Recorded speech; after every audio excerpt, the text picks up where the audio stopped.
ಮೂಡ ಹಗರಣದ ಮತ್ತೊಂದು ಕರ್ಮಕಾಂಡ ಬಯಲಾಗ್ತಾ ಇರುವಂತದ್ದು ಇಲ್ಲಿ ಸಿದ್ದರಾಮಯ್ಯನವರ ಪ್ರಕರಣ ಮಾತ್ರ ಅಲ್ಲ, ಮೂಡಾದಲ್ಲಿ ಆಗಿರುವಂತ ಇಡೀ ಹಗರಣದ ಬಗ್ಗೆನೂ ಕೂಡ ಇಡಿ ಪ್ರಸ್ತಾಪವನ್ನು ಮಾಡಿದೆ. ಲೋಕಾಯುಕ್ತಕ್ಕೆ ಇಡಿ ಬರೆದಂತ ಪತ್ರದಲ್ಲಿ ಮತ್ತಷ್ಟು ಅಂಶಗಳು ಉಲ್ಲೇಖ ಆಗಿರುವಂತದ್ದು. ಒಂದಲ್ಲ ಎರಡಲ್ಲ 1095 ಸೈಟ್ಗಳ ಅಕ್ರಮ ಹಂಚಿಕೆ ಆಗಿದೆ ಅಂತ ಆರೋಪವನ್ನ ಮಾಡಲಾಗಿದೆ.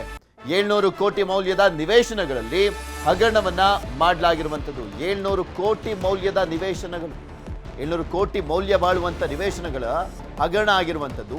ಮೂಲ ಮಾಲೀಕರ ಬದಲಿಗೆ ಡಮ್ಮಿ ವ್ಯಕ್ತಿಗಳಿಗೆ ಸೈಟ್ ಅನ್ನ ಕೊಡಲಾಗಿದೆ. ಮೂಲ ಮಾಲೀಕರು ಯಾರಿದ್ರು ಅವರಿಗೆ ಕೊಡೋ ಬದಲು ಇವರೇ ಯಾರ್ಯಾರನ್ನೋ ಸೃಷ್ಟಿ ಮಾಡಿಕೊಂಡು ಆ ವ್ಯಕ್ತಿಗಳಿಗೆ ಸೈಟ್ ಅನ್ನ ಕೊಟ್ಟಿದ್ದಾರೆ.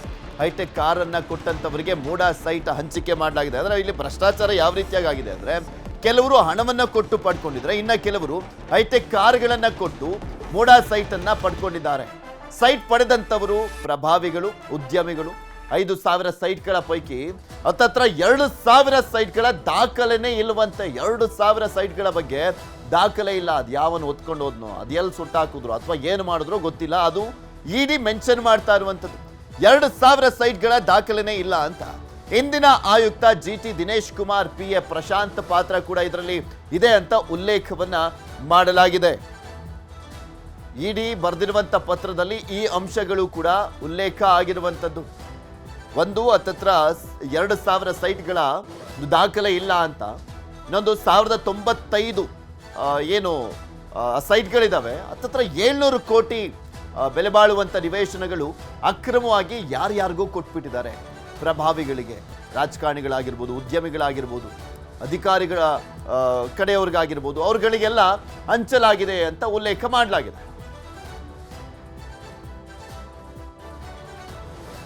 ಮೂಡ ಕೇಸ್ ತನಿಖೆ ತೀವ್ರಗೊಳಿಸಿರುವಂತದ್ದು ಇಡಿ ಅಧಿಕಾರಿಗಳು. ಮೂಡ ಸ್ಪೆಷಲ್ ಲ್ಯಾಂಡ್ ಆಫೀಸರ್ ವಿಚಾರಣೆಯನ್ನ ಮಾಡಲಾಗ್ತದೆ. ಇಡೀ ವಿಚಾರಣೆಗೆ ಹಾಜರಾಗಿರುವಂತದ್ದು ಮಂಜುನಾಥ್ ಅಂತ, ಸ್ಪೆಷಲ್ ಲ್ಯಾಂಡ್ ಆಫೀಸರ್ ಅಂತ. ಈ ಮಂಜುನಾಥ್ ಅವರನ್ನು ಕೂಡ ಇಡಿ ಅಧಿಕಾರಿಗಳು ವಿಚಾರಣೆ ಒಳಪಡಿಸಿದ್ದಾರೆ. ದಾಖಲೆಗಳ ಬಾಕ್ಸ್ ಜೊತೆ ವಿಚಾರಣೆಗೆ ಹಾಜರಾಗಿದ್ದಾರೆ. ದಾಖಲೆಗಳ ಬಾಕ್ಸ್ ಜೊತೆಗೆ ವಿಚಾರಣೆಗೆ ಹಾಜರಾಗಲಾಗಿದೆ. ಇದು ವಿಚಾರಣೆಗೆ ಹಾಜರಾಗಲಿಕ್ಕೆ ಸೂಚನೆಯನ್ನ ಕೊಡಲಾಗಿತ್ತು. ವಿಚಾರಣೆಗೆ ಹಾಜರಾಗಬೇಕು ಅಂತ ನೋಟಿಸ್ ಅನ್ನು ಕೊಡಲಾಗಿತ್ತು. ದಾಖಲೆ ಸಮೇತ ವಿಚಾರಣೆಗೆ ಮಂಜುನಾಥ್ ಹಾಜರಾಗಿದ್ದಾರೆ. ದಾಖಲೆಗಳ ಸಮೇತ ವಿಚಾರಣೆಗೆ ಅವರು ಬಂದಿರುವಂಥದ್ದು. ಈ ಸಂದರ್ಭದಲ್ಲಿ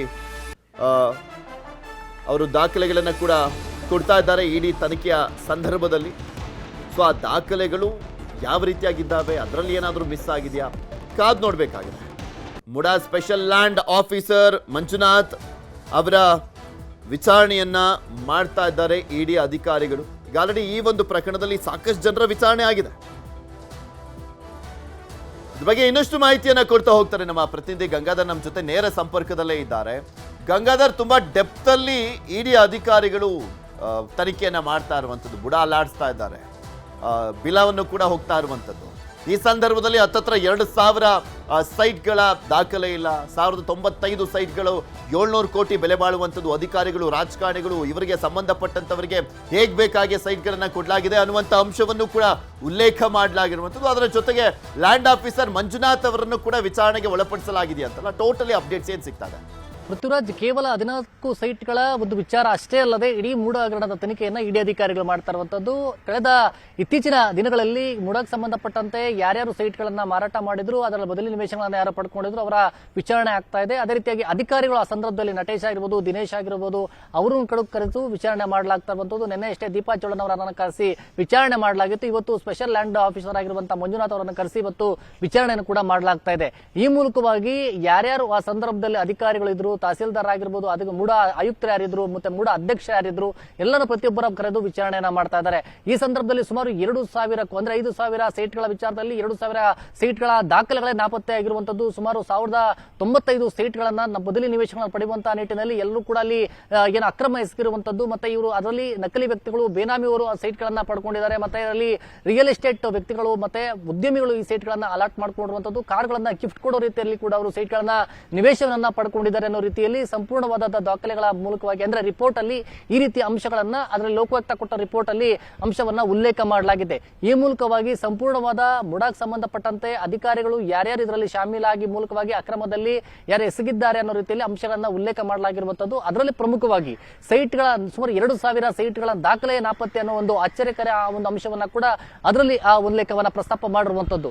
ಜೊತೆಯಲ್ಲಿ ಅದರಲ್ಲಿ ಬೇನಾಮಿ ಮೂಲಕವಾಗಿ ಅಂದ್ರೆ ಬದಲಿ ನಿವೇಶನ ಅಂದ್ರೆ ಸೈಟ್ ಯಾರು ಜಮೀನು ಕಳೆದುಕೊಂಡಿದ್ದಾರೆ ಅವರ ಹೆಸರಲ್ಲಿ ಬದಲಿ ನಿವೇಶನ ಪಡೆಯುವಂತ ನಿಟ್ಟಿನಲ್ಲಿ ಅದರಲ್ಲಿ ಡೀಲ್ ಆಗಿರುವಂತದ್ದು.